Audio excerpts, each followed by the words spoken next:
What if the thing that triggers you most about your child isn't actually about your child? What if their tantrum, their defiance, their big emotions, or their need for you is touching a part of you that never got a chance to heal? Because sometimes becoming a mother doesn't just introduce you to your child, it introduces you to yourself. And sometimes the little girl you thought you outgrown is still waiting for you to come back for her.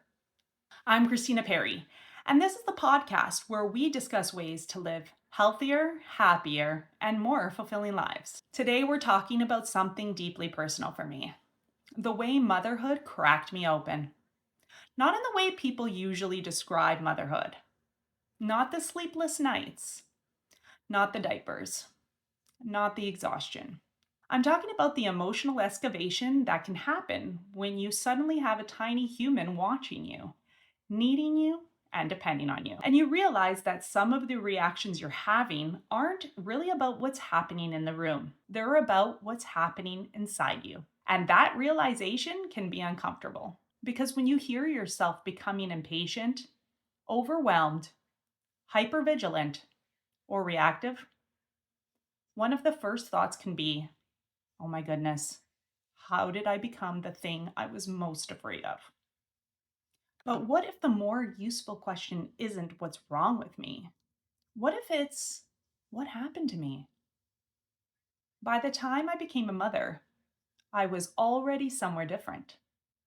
Not just geographically, not just emotionally. I was a different woman, living a different life. The marriage was behind me. The dating years, the work, the mistakes, the lessons, and the slow and sometimes incredibly unglamorous process of learning to trust myself again had happened. And then came my partner. We had been together about a year and a half when we decided to start a family. It was planned, intentional, chosen. And that distinction matters to me because my son didn't arrive in the middle of the story I was trying to escape. He arrived in the story I had finally chosen. And I think that's important because we sometimes imagine that once we've left a difficult chapter behind, we're supposed to be completely healed. You've moved on. You've built a better life. You've made healthier choices. So surely the past is past, right? Except healing doesn't necessarily work like that. You can change your circumstances long before your nervous system understands that they're different. You can know you're safe and still feel like you need to be on guard. And motherhood showed me that. Even with all that behind me, even with a man who was safe, present, loving, and genuinely chosen, motherhood brought things out of me that I hadn't anticipated: the short fuse, the exhaustion, the overextended energy, the hypervigilance, that feeling that if I wasn't paying attention to everything, something might go wrong. And then came the shame, because parenting has a way of holding up a mirror. You see yourself reacting, you hear your tone, you recognize patterns, and then suddenly you're thinking, where did that come from? And why am I reacting this way? How did I become the thing I was most afraid of? But underneath the shame, there was something much more useful: understanding. Because I realized that I hadn't simply become an anxious or hypervigilant person. My nervous system has been practicing survival for decades. It had gotten really good at it. And just because my life had become safer didn't mean my nervous system immediately got the memo. Think about that. You can move into a peaceful house and still sleep like someone's about to break down the door. You can be loved and still scan the room for signs that something's wrong. You can finally have stability and still feel like you need to control everything to keep it that way. Your circumstances can change, but your body may need time to catch up. Through therapy and hypnosis, I eventually met my inner child. And honestly, She wasn't who I expected. I thought I would find someone sad, someone angry, someone damaged. Instead, I found a little girl who was bright, happy, light, carefree. There were colors around her. There was joy. She existed before she learned that love could come with conditions, before she learned that keeping the peace could be safer than speaking up, before she learned that taking up less space might protect her, before the performance began. And seeing her clearly was one of the most important things I've ever done because I realized something. She wasn't broken, she had been buried. And there's a huge difference between those two things. Maybe some of us aren't actually trying to become someone new. Maybe we're trying to remember who we were before the world taught us who we were supposed to be. And this is where I think motherhood gets really interesting. Our children can become mirrors, not because they're responsible for healing us, they aren't. That's our work. But because they can illuminate parts of ourselves that we haven't looked at in a very long time. Your child's tantrum might trigger your need for control. Their defiance might trigger your fear of disrespect. And their big emotions might make you uncomfortable because no one taught you what to do with your own. Their neediness might overwhelm you because you've spent your entire life being the strong one. And sometimes their freedom can even trigger grief. Because watching a child be carefree can remind you of the version of yourself that didn't get to stay that way. That doesn't make you a bad parent, it makes you human. And if we can be curious instead of ashamed, those moments can become incredibly powerful. One of the biggest shifts for me was realizing that I didn't need to fix my inner child. She didn't need another project. She didn't need me to criticize her. She didn't need me to tell her she should have known better.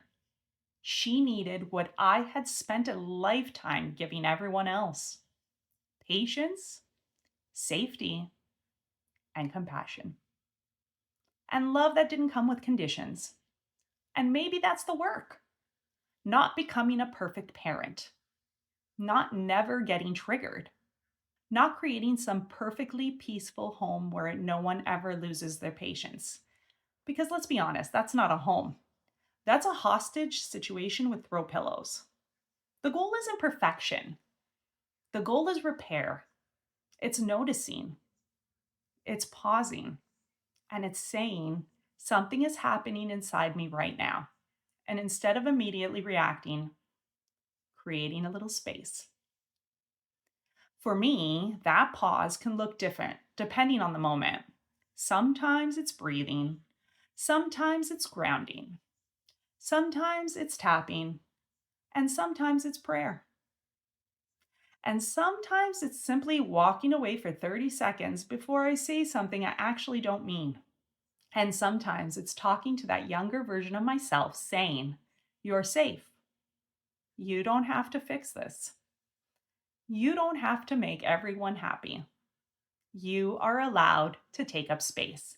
And most importantly, you don't have to earn this. You never did."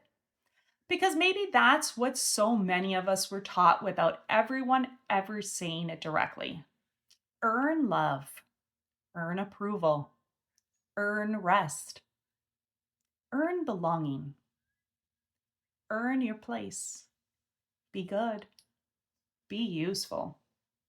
Don't disappoint anyone. Don't be too loud, and don't be too emotional. Don't be too much, and definitely don't make things difficult.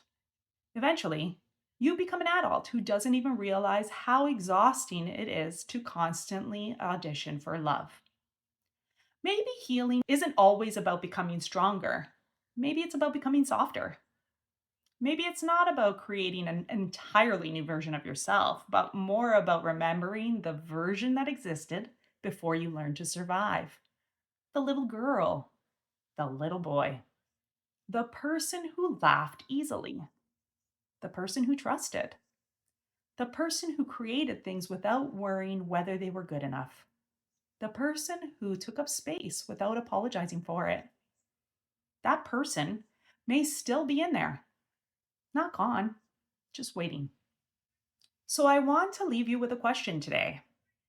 Who were you before you learned you had to be someone else to be loved? Don't rush the answer. And if you're a parent, here's another one. What does my child's behavior awaken within me? And what would that reaction be trying to teach me about myself? Not what's wrong with my child, but what's happening inside me right now? That small shift can change everything because our children don't need perfect parents. They need parents who are willing to become aware, parents who can say, I got that wrong. I'm sorry. I was overwhelmed. I'm working on it. That's how cycles begin to change, not through perfection, but through awareness and through repair, through choosing something different when we recognize the old pattern. Motherhood didn't make me broken. It showed me where I was still carrying things. And perhaps that's one of the greatest gifts healing can offer us. Not a life without triggers, and not a life without difficult emotions, but the ability to recognize ourselves when they arrive, to pause, to come back, and to choose differently. And maybe somewhere along the way to reach back and take the hand of that little person we once were. Not to rescue her, not to fix her, but to remind her you don't have to earn this. You never did. And maybe she was never lost. Maybe she was just waiting for you to come home. And if this conversation resonated with you, I explore this idea of breaking cycles, understanding ourselves, and finding our way back to who we really are even more deeply in my book, Stop Disappearing: How to Start Choosing Yourself Without Guilt or Fear. It's really an extension of the same conversations we're having here on Smile Sessions because I don't believe healing is about becoming someone completely different. I think it's about finally understanding the person you've always been. So if you've enjoyed today's Smile Session episode, subscribe to the podcast and come back for our next conversation. And if you know someone who might need to hear this today, send this episode to them. Sometimes we don't realize how much we needed to hear you don't have to earn love until someone says it out loud. Until next time, be gentle with yourself. And remember, the person you're becoming doesn't have to erase the person you once were. Sometimes she just needs to go back and remind that little girl, I'm here now. I've got you. I'm Christina Perry, and this has been another session for your soul.